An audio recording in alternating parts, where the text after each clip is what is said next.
আসসালামু আলাইকুম সবাইকে। আজ আমি আলোচনা করব বিসিএস প্রিলিমিনারি প্রস্তুতির বিজ্ঞান বিষয় নিয়ে। বিজ্ঞানে মূলত বিসিএস প্রিলিমিনারিতে 15 মার্কস থাকে, তার জন্য 15টা প্রশ্ন আসে, কিন্তু সিলেবাসটা বিশাল বড় একটা সিলেবাস।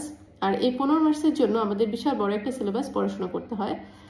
তো এখানে আমি আলোচনা করব বিজ্ঞান নিয়ে। এখানে আমার কাছে 47তম বিসিএস এর মূল প্রশ্নটা হাতে আছে। 47তম বিসিএস ছিল ইতিহাসের সবচেয়ে কঠিন একটা প্রশ্ন। আর এই কঠিন প্রশ্নে বিজ্ঞান কোথা থেকে কি আসছে, কিভাবে প্রশ্ন আসছে, এই সব কিছু অ্যানালাইসিস করলেই আমরা বুঝতে পারবো যে বিজ্ঞানের জন্য আসলে কিভাবে আমাদের প্রিপারেশন নেওয়া উচিত।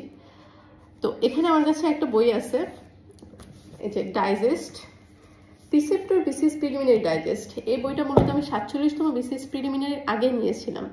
তো এই বইটা থেকে 47তম বিসিএস এ কয়টা প্রশ্ন কমন আসছে বিজ্ঞানে, সেটা নিয়ে আলোচনা করব। আর আলোচনা করার পরে বোঝা যাবে যে ডাইজেস্ট পড়ে কি আসলে প্রিলিমিনারি পাস করা সম্ভব কিনা, বা প্রিলিমিনারিতে ভালো মার্কস তোলা সম্ভব কিনা। আর সাথে আমি বই রেখেছি এই যে নবম দশম শ্রেণীর জীববিজ্ঞান বইটা। এখান থেকেও কিছু কোশ্চেন আসে মাঝে মাঝে, তবে 47তমতে কয়টা আসছে তা আমি দেখাবো। আর একটা বই সায়েন্স ককটেল, এটা মূলত রিটেনের জন্য। এই বইটা পড়লে মোটামুটি বিসিএস এর প্রিলিমিনারি কমপ্লিট হবে, সাথে রিটেনে অনেকটা না, রিটেনও কমপ্লিট হয়ে যাবে বলা যায়। তো এই বইটা আমি দেখাচ্ছি, এই বইটা থেকে কয়টা কমন আসছে। এই যে এখানে 47তম বিসিএস এর মূল প্রশ্নটা আমার কাছে আছে। এই 47তম বিসিএস এর এটা মূলত ছিল 3 নম্বর সেট।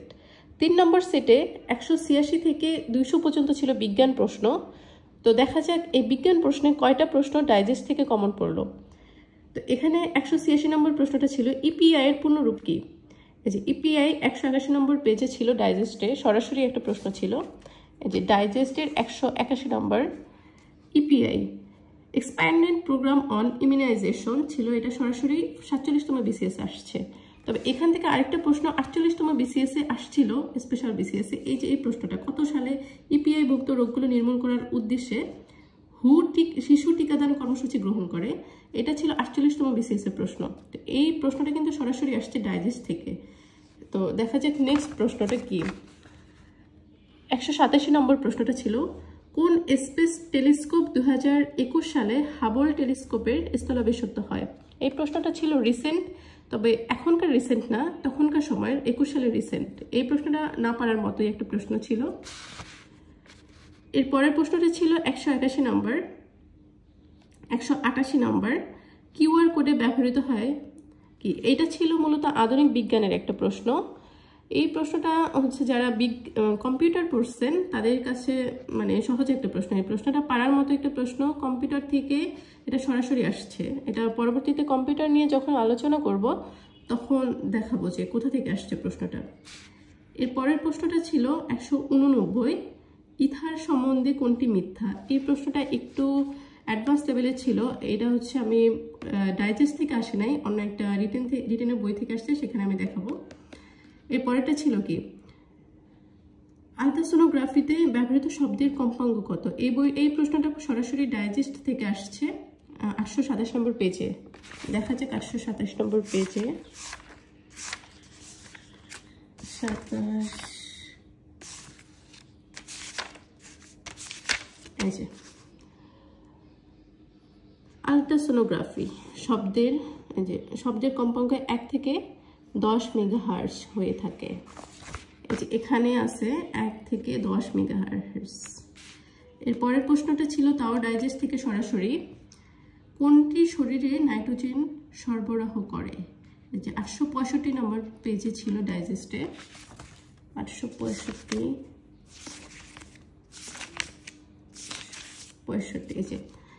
আমিষে নাইট্রোজেন থাকে 16%। এটা মূলত যারা অন্যান্য বই পড়েছেন তারা বুঝতে পারবেন যে এটা তো ডাইজেস্টে আমিষে নাইট্রোজেন থাকে 16%। অন্যান্য উপাদান যেগুলো আছে যেমন খনিজ, লবণ, স্নেহ, ভিটামিন, এগুলোতে কিন্তু নাইট্রোজেন থাকে না।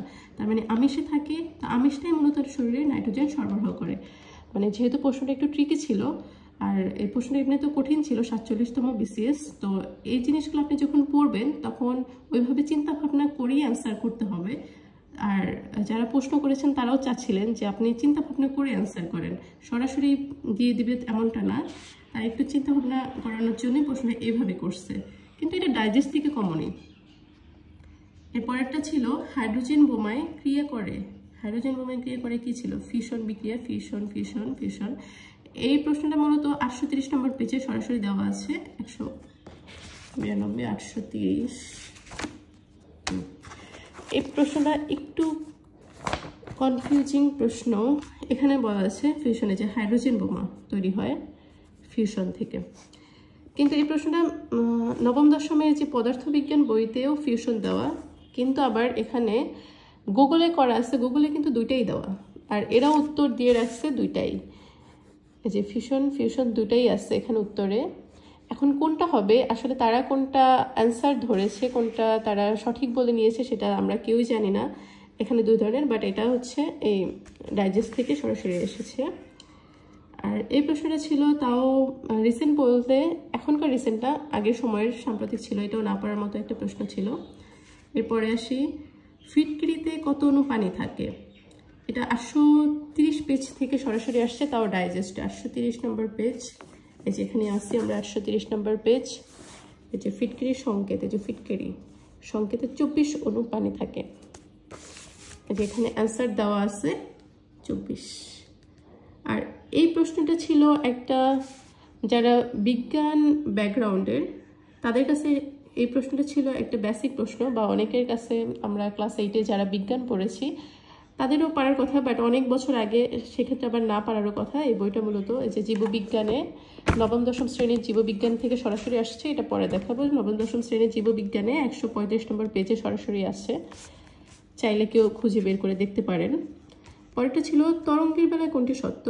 এই প্রশ্নটা হচ্ছে 817 নম্বর পেজে, 817 নম্বর পেজের ডাইজেস্ট।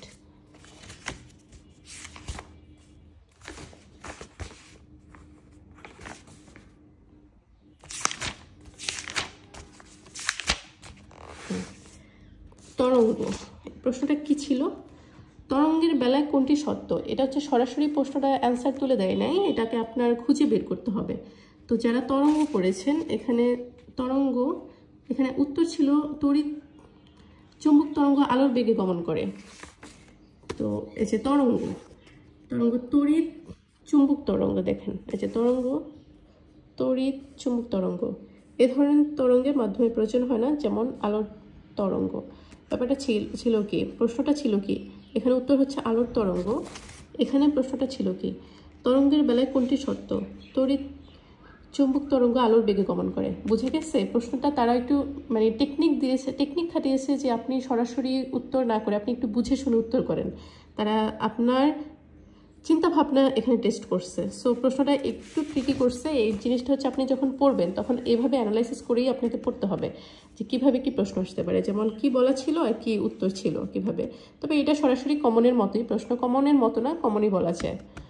তো ডাইজেস্ট থেকে এই যে আরেকটা প্রশ্ন সরাসরি কমন আসছে। এরপরের প্রশ্নটা কি ছিল?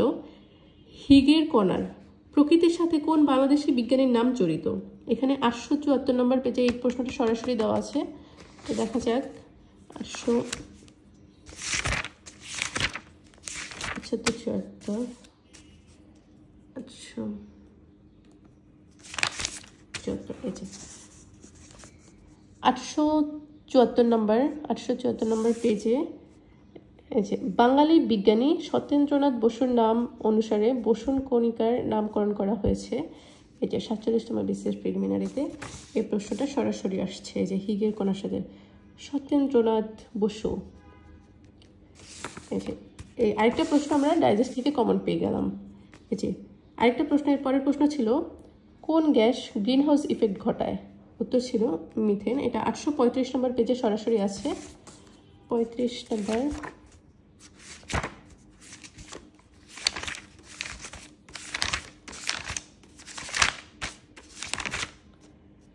এখানে এই যে 835 নম্বর পেজ নম্বর 835, এখানে গ্রিন হাউস গ্যাস যে মিথেন, 47তম বিসিএস। এই প্রশ্নটাও ডাইজেস্ট থেকে সরাসরি কমন। এর পরের প্রশ্নটা কি ছিল? বিরল ভূতল। এই প্রশ্নটা একদম আনকমন একটা প্রশ্ন। এটাও তখনকার সময়ের সাম্প্রতিক ছিল, এখনকার সময়ের না, বর্তমান সময়ের রিসেন্ট কোনো সাম্প্রতিক না। এটাও একটা আনকমন প্রশ্ন, সো এটা না পারলেও চলবে। এখানে 3টা প্রশ্নই ছিল আনকমন, আপনার 15টা প্রশ্নের মধ্যে 3টা প্রশ্ন আনকমন ছিল।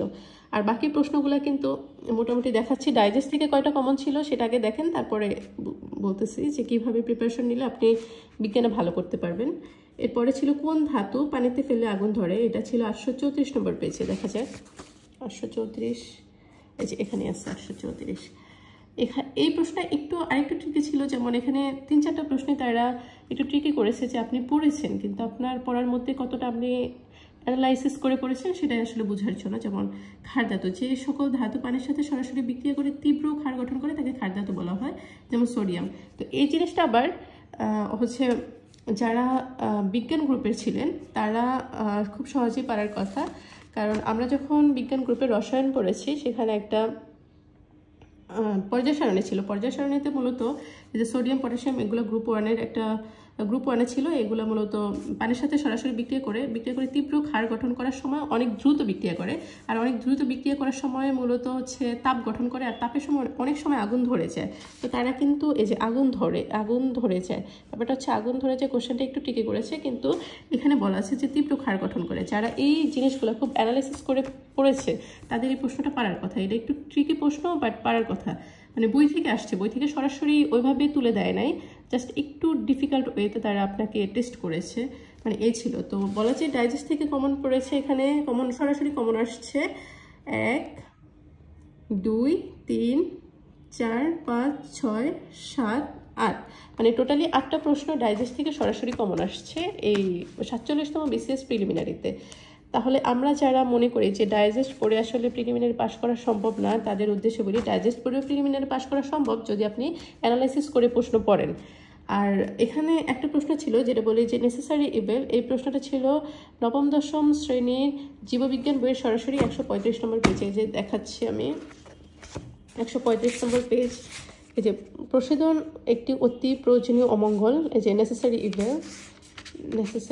ইভেল, এই যে এখানে বলা আছে সরাসরি প্রয়োজনীয় ক্ষতি, নেসেসারি ইভেল, এটা 47তম বিসিএসে। এই বইটা জীববিজ্ঞান বই থেকে গত বছর 46তম বিসিএসে একটা প্রশ্ন আসছিল।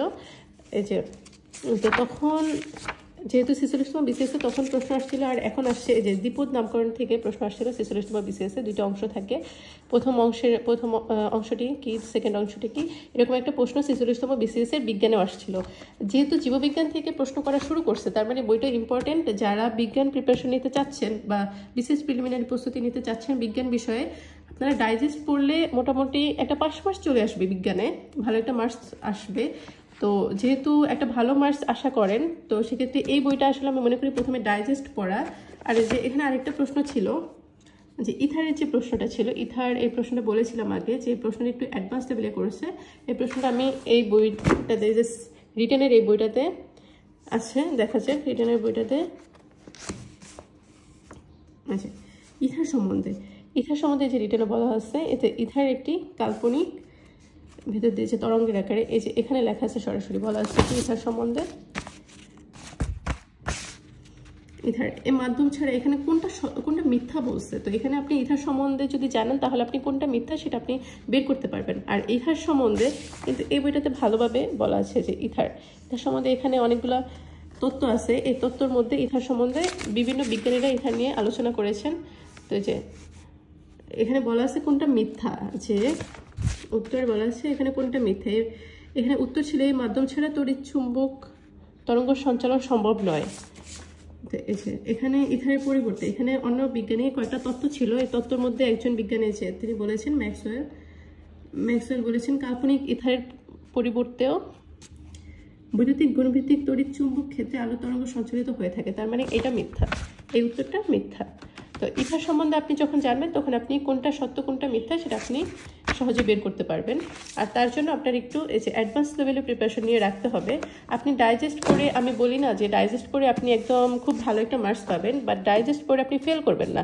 ডাইজেস্ট করে আপনি পাস মার্কস অবশ্যই পাবেন, তবে তার সাথে যদি আপনি আরও ভালো করতে চান, যেমন মেন বই একটু ফোকাস করতে হবে। মেন বইগুলো আর না হোক আপনি হচ্ছে 2 থেকে 3 বার রিডিং পড়বেন, ভালোভাবে রিডিং পড়বেন, যাতে করে আপনার একটা 2টা বা 3টা প্রশ্ন আসলে সেগুলো আপনি পারেন। আর যদি সময় পান তাহলে রিটেনের বইগুলো একটু ভালোভাবে পড়ে ফেলবেন এই প্রিলিমিনারির সাথেই। কারণ আমরা জানি যে এখনকার বিসিএস গুলাতে প্রিলিমিনারির পরে কিন্তু রিটেনে বেশি একটা সময় পাওয়া যায় না। আর পিএসসি যেহেতু এখন 1 বছরে বিসিএস কমপ্লিট করার চিন্তা ভাবনা নিচ্ছে আর ওইভাবেই তারা কাজ করতেছে, তো সেক্ষেত্রে প্রিলিমিনারির সাথে আসলে রিটেন যদি কমপ্লিট করা যায়, রিটেনে অতটা বেশি চাপ পড়বে না, প্লাস হচ্ছে প্রিলিমিনারিতে খুব ভালো একটা মার্কস তোলা যাবে। আর ডাইজেস্ট করে যে ফেল করবেন ব্যাপারটা এমন না। আর বিসিএস প্রিলিমিনারি প্রস্তুতিতে বিশাল বড় একটা সিলেবাস, বিজ্ঞানে 15 মার্কসের জন্য বিশাল অনেক কিছু পড়তে হয়, সেখানে মোটা মোটা বই পড়ে আসলে মনে রাখা সম্ভব না। তো সেক্ষেত্রে আমি বলবো যে ডাইজেস্ট যদি আপনারা অ্যানালাইসিস করে পড়েন তাহলে অল্প সময়ে বিসিএস এর পাশ করার মতো ভালো একটা মার্কস আপনারা তুলতে পারবেন। পাশ করার মার্কসটা আপনারা তুলে ফেলতে পারবেন খুব অল্প সময়ের মধ্যে।